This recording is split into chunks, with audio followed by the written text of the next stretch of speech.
მზია ამაღლობელის პატიმრობა, სხვა უდანაშაულო მოქალაქეების პატიმრობას, ეს არის დასტური იმისა, რომ საქართველოში რუსულმა რეჟიმმა გააუქმა სამართალი და დემოკრატია.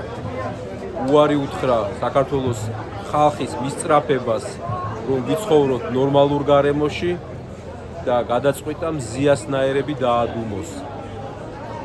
მზიას მიმდევრები ყავს, უნდა იცოდნენ იქ. ყველას ვერ დაგვადუმებენ.